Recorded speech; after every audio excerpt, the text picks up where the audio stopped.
Hello, welcome to Have Roots Will Travel. My name is Lisa Elvin Staltari, and I'm a genealogist and a passionate traveler. For those of you who are returning, welcome back. For those of you new to the channel, just to give you an idea of what we're doing here, we are currently exploring les filles du roi, the founding mothers of Quebec, and in so doing, we are traveling, but virtually, through Quebec and France, and seeing all the places that are touched by these women.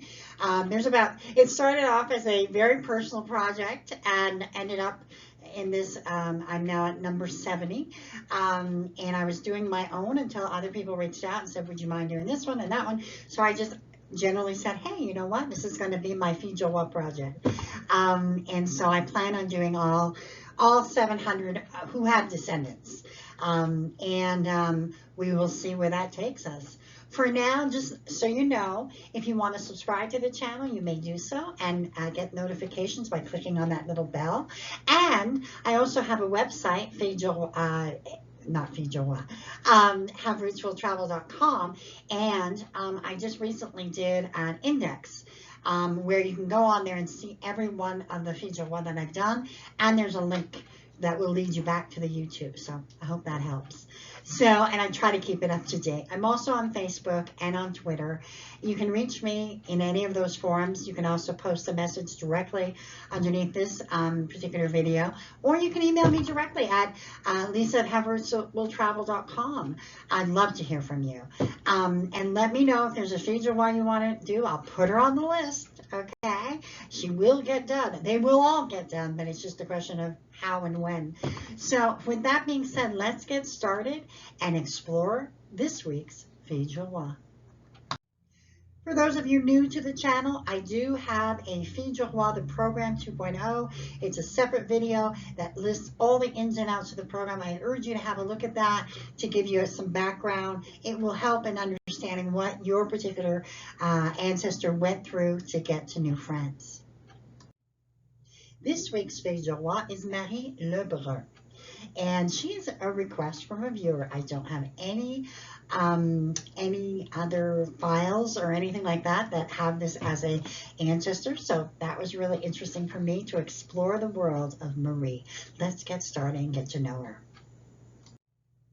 Marie was born about 1643 in the parish of Saint-Jacques in Dieppe. The church where she was presumably baptized dates back to the 12th century. Dieppe is, of course, known for the famous World War II battles, but it was first noticed as a fishing village in 1030. It became, at one point, the #1 port in the mid-century France. Another claim to fame was its revered school of cartography, i.e. map making. And from that school, two graduates left and established the first French colony in the New World in 1564, Fort Caroline, which predates St. Augustine, if you can believe it. So that's just amazing. All of these people were like somehow getting to the New World. Very, very neat. Very, very interesting. And her parents were Jacques Lebrun and Marie Michel. Now, how did she get to New France? Why did she come? Now, Marie would leave for New France as a Filles du Roi upon the death of both of her parents. At the time, she was about 24 years old, and she arrived in Quebec City on September 25th, 1667. Let's see who she selects as a groom and who selects her.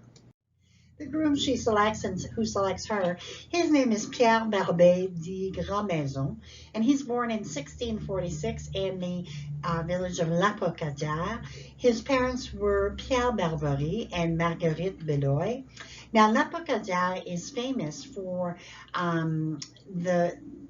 it's part of the Royal Road that was from Paris to Lyon. And so because of this road, this town developed and had a lot of prestigious people come to it. The church where he would have been baptized, where I show you, it kind of had existed since the 10th century.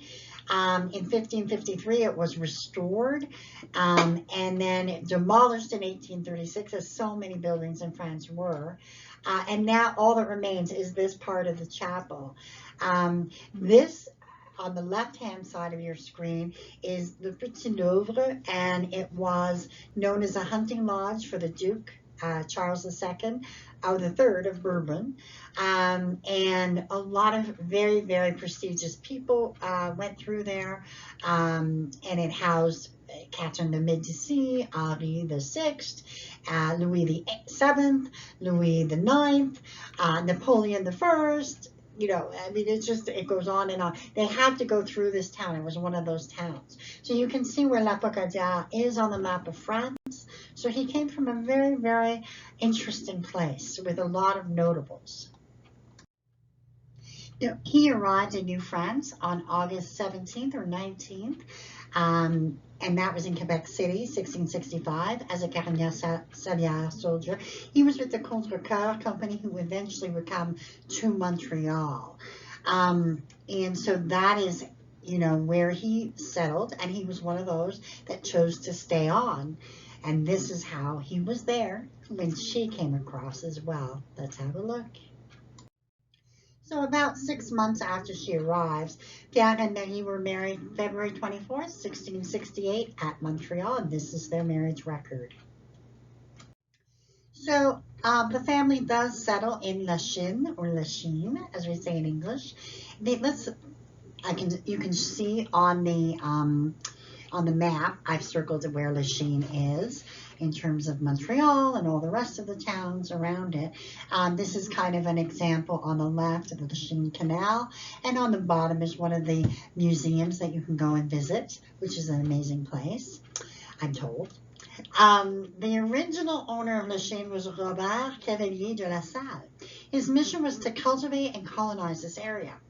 Unfortunately, he didn't succeed, as he was too focused on trying to find that passage to Asia, and the area was originally named Saint-Sulpice, but the area was renamed Lachine as a kind of inside joke because they knew he was just focused so much on China. Even Jacques Cartier, 100 years before, had been trying to find that passageway and named the rapids themselves Lachine Rapids.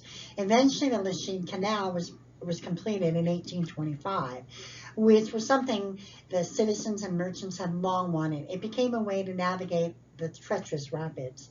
At its peak, the Lachine Canal would have had 15,000 ships use its canal per year. So just amazing thing. And they were among the pioneers, kind of establishing Lachine. It was kind of out there as well. Very, very kind of a dangerous place to be, and we shall see what happens to them. They would end up having 10 children. Marie-Madeleine would pass away at the age of 20. She did marry twice, but did not leave any descendants. Pierre would pass away in infancy.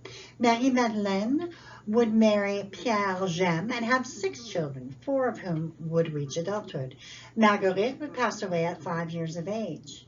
Pierre would marry Marie-Françoise Paris and would have 8 children, all of whom made it to adulthood.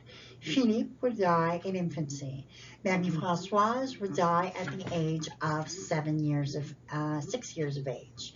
Anne would die at 5. Jean would die at 3. And Marguerite would die in infancy. Now, you can clearly see that something is amiss here. Only 2 of their 10 children make it. Why is this? Well, let's have a look at why. In August of 1689, they became the victims of the Lachine massacre. On a rainy morning of August 5th, 1689, 1,500 Iroquois warriors used surprise to launch against an invasion against really an undefended settlement of Lachine. Marie, Pierre, and Marie-Françoise and Marguerite were all killed in the massacre. Their other 2 children had died a couple of months before. So this was a truly, truly tragic end to a family. And the fact that there aren't even descendants to this day is a testament to the strength of the ones left behind. Just amazing, amazing. There's only one male heir, Pierre, and he would ultimately produce 8 children. 2 or 3 of those were boys. So this line is just an interesting one to follow, based on the tragic occurrences of what happened. I want to introduce you to a couple of resources that I use. First off is la Société des Filles du Roi et Soldats du Carignan, of which I am a member and also the membership chairperson.